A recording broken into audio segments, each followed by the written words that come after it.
Hello guys, welcome back to another draft analysis. I'm Ace and now we're into game 3 of Immortals versus Mineski. Game 2, I mentioned it was a pretty even draft, but I think Immortals needed some form of lead going into the mid game. They did have the lead, but they started throwing it. Kyo did some funny stuff, dying to neutrals, and then he went to dive in the bot lane and died to nothing. Died to the whole Mineski lineup for nothing. Then they just lost this lead, and with in an even game, Mineski they were just able to kite this Sylvan who Immortals kind of all in on. Their Enchantress didn't really have the start that they wanted, so it was all on this Sylvan. And when it's just down to Sylvan, he needs to be like super farm. If not, he'll just be kited. As if he cannot 3-hit somebody, he'll just like 4-star will kite him. They have the tools to kite. They have the partner to kite him. The Crapify is super good against Sylvan, and in the end, yeah, it was just unlucky. I wouldn't say it was like outdraft by Mineski or whatever. It was probably just down to the gameplay, and Mineski just executed better. Now we're in game 3. Oh, the draft is actually pretty far inside already. Mineski have first pick, they ban away Nyx and Winter Wyvern. And Immortals, they ban away Veno Night Stalker. This Veno Night Stalker is the same bans as game 1 when Mineski have the same pick, have the first pick. And yeah, this time around Mineski decided to leave the IO through despite having first pick, which is something I find a bit weird. But anyway, so they go for the first pick of Spirit on Jeps. A really strong position 4 hero with a lot of impact from early game all the way through late game. And Immortals, they respond with IO Puck. Puck is a hero they are very comfortable with, and they have been picking it for MP a lot of games non-stop. And Fabi on the IO is one of their most comfort go-to support that they will pair up with QO on some hero, and they'll just keep playing it very aggressively. QO can farm on some part of the map, Fabi will stay behind him, and the other three will just make plays somewhere else. And whenever the opportunity arises, they'll just relocate in. And that allows Immortal to play a global lineup while maintaining their farm, which is something they do really well. Mineski, they go back for the Mirana for Nana. I think this is his best played hero so far in the entire tournament, as well as even back in the days when he started out with Mineski, he was very well known for this Mirana. Immortals, they ban away Silencer as well as Lich. Silencer is a very expected ban just because of how it counters Puck very severely, and Mineski did that in game 1. In game 2, and the Puck was having a very tough game just because of that. The Lich is also expected ban because Mineski is currently lacking a position 5 hero, and if you remove like the two most obvious position 5 hero, Mineski won't be left with many. Something I can think of now is probably something like Jakiro, but the options are limited, to say the least. And Mineski, they continue to target QO on the second phase, PA as well as Monkey King, same as game 2. And yeah, so now Immortals moving into the next pick. I believe they'll pick something for Dubu here. Maybe something like a Disruptor. Disruptor will be very good for Mineski here because it's known as a position 5 counter to an IO. You can either glimpse back the IO or glimpse back the target he relocate in, and the fight will turn out very badly. The other option is that you become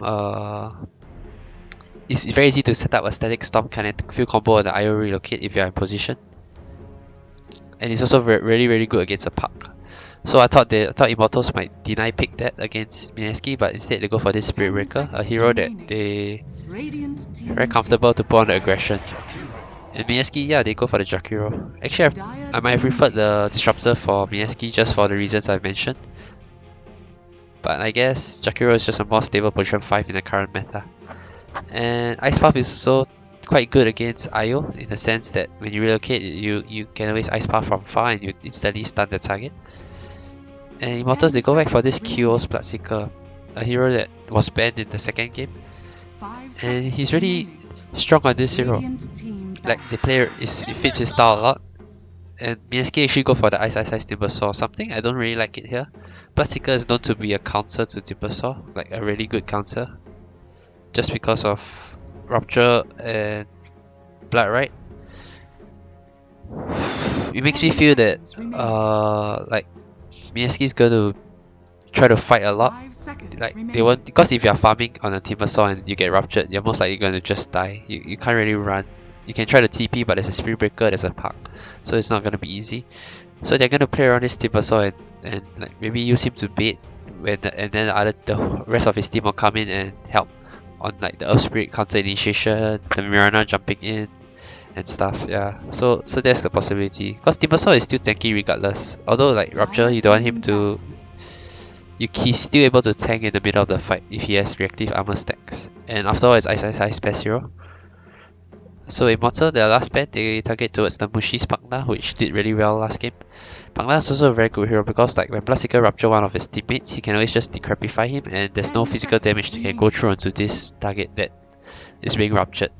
And then worst case, he can also life drain to heal up his own teammate. So yeah, it's a very versatile pick that Mushi has been playing really well all tournament.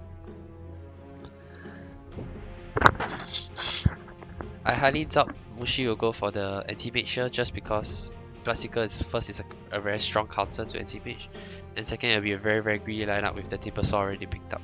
Mineski decided to go for this Doom ban again, and I guess the Timbersaw pickup in a way it deters the Immortal from picking up the Brook Mother.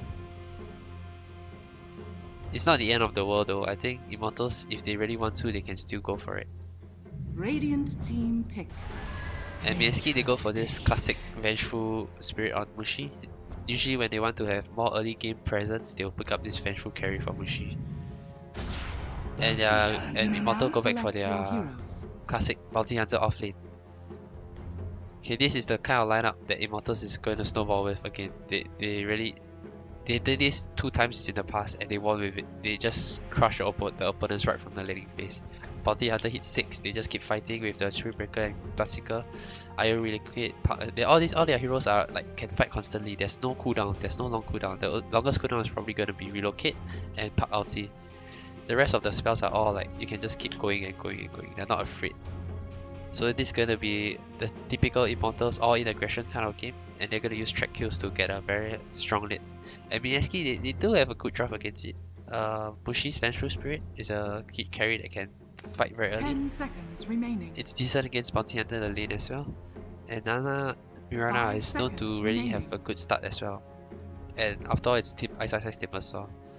So they're going to play around, as I mentioned, they're going to play around Ice Timbersaw with Mushi's Vengeful Spirit dishing out the damage from the back and so as Mirana.